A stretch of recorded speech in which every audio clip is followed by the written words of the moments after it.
এটা প্ৰশ্ন বহুতে মোক কৰি আছা যেটো প্ৰশ্ন হৈছে যে এইচএছত গ্ৰেছ মাৰ্ক দিব নে নিদিয়ে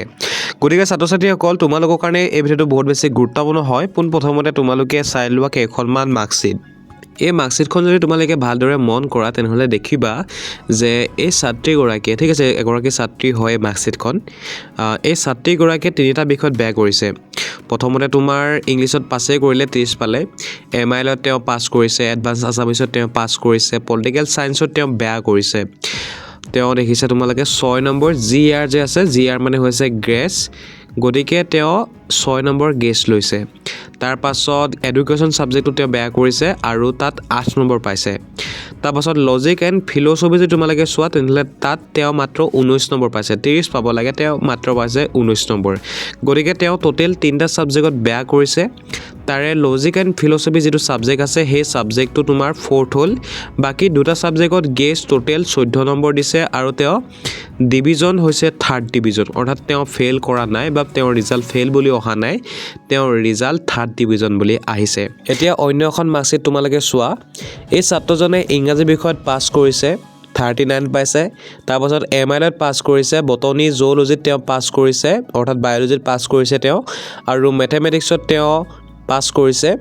কিন্তু কেমিষ্ট্ৰিত তেওঁ বেয়া কৰিছে লগতে ফিজিক্সতো তেওঁ অলপ বেয়া কৰিছে যেহেতু পাছ কৰা নম্বৰটোহে তেওঁ পোৱা নাই গতিকে ফিজিক্সটো তেওঁ হৈ গৈছে 4th সাবজেক্ট বাকি তেওঁ যেটো কেমিষ্ট্ৰি এই কেমিষ্ট্ৰিত তেওঁ 5 নম্বৰ গেছ পাইছে আৰু গেছ পোৱাৰ ফলত তেওঁৰ ৰিজাল্ট চোৱা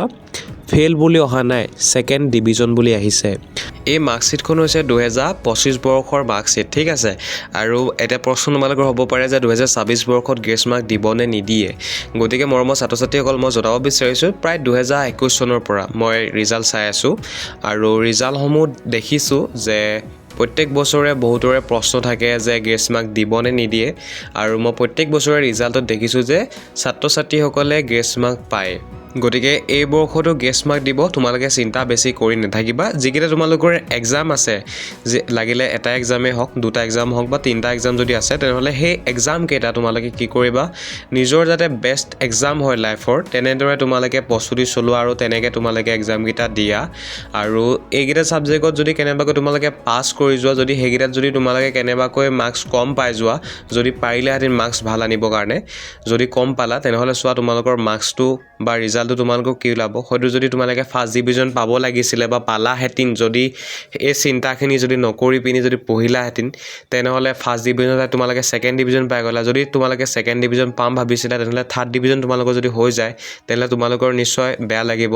তেতিয়া তোমালোকে ৰিগ্ৰেট কৰিবা গতিকে বৰ্তমান সময়ত তোমালোকে গ্ৰেছ মাৰ্কৰ ওপৰত নেভাবিবা ঠিক আছে মই তোমালোকক মাৰ্কশিট দেখাই দিলো যে গ্ৰেছ মাৰ্ক দিয়ে নে নিদিয়ে যোৱাৰ বছৰটো দিছে তাৰ আগবছৰটো দিছে 2021 চনৰ পৰা মই ৰিজাল্ট চাই আছো তাৰ আগতো দিছিলে 21ৰ আগতো গ্ৰেছ মাৰ্ক দিছিলে ঠিক আছে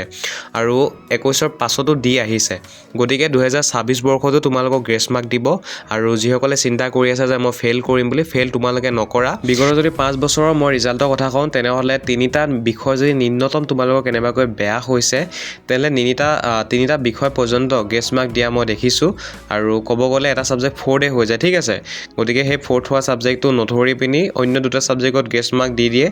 আৰু পাই পিনি উত্তীৰ্ণ হৈছে ছাত্ৰ-ছাত্ৰীসকলে গতিকে ইমান বেছি চিন্তা তোমালোকে নকৰিবা তোমালোকৰ কাম হৈছে পঢ়াটো যেটো হৈ গ'ল আৰু তাৰ ওপৰত চিন্তা নকৰিবা যিকেইটা আহি আছে তাৰ ওপৰত গুৰুত্ব দিয়া হেগিটা ভালকে পৰীক্ষা দিয়া গতিকে ছাত্ৰ-ছাত্ৰীসকল আজি আমাৰ এই ভিডিওটো ইমানে আছিল নিশ্চয় আশা কৰিছো তোমালোকৰ প্ৰশ্ন উত্তৰ দিব পাৰিলো ভিডিওটো চোৱাৰ কাৰণে ধন্যবাদ জয় অসম ভিডিওটো শেষত তোমালোকক এটা অনুৰোধ কৰিম তোমালোকে যদি চেনেলটো সাবস্ক্ৰাইব নাই কৰা নিশ্চয় চেনেলটো সাবস্ক্ৰাইব কৰি লবা কাৰণ 1 লাখ সাবস্ক্ৰাইবাৰ হ'বলৈ মাত্ৰ 1917টা সাবস্ক্ৰাইবাৰ প্ৰয়োজন হৈছে গতিকে সাবস্ক্ৰাইব কৰিলে 1 লাখ সাবস্ক্ৰাইবাৰ অতিশীঘ্ৰে কমপ্লিট হ'ব গতিকে তোমালোকে সাবস্ক্ৰাইব কৰি লবা আৰু যদি কিবা ডাউট থাকিলে কমেন্ট কৰিবা নিশ্চয় উত্তৰ দিবৰ কাৰণে চেষ্টা কৰিম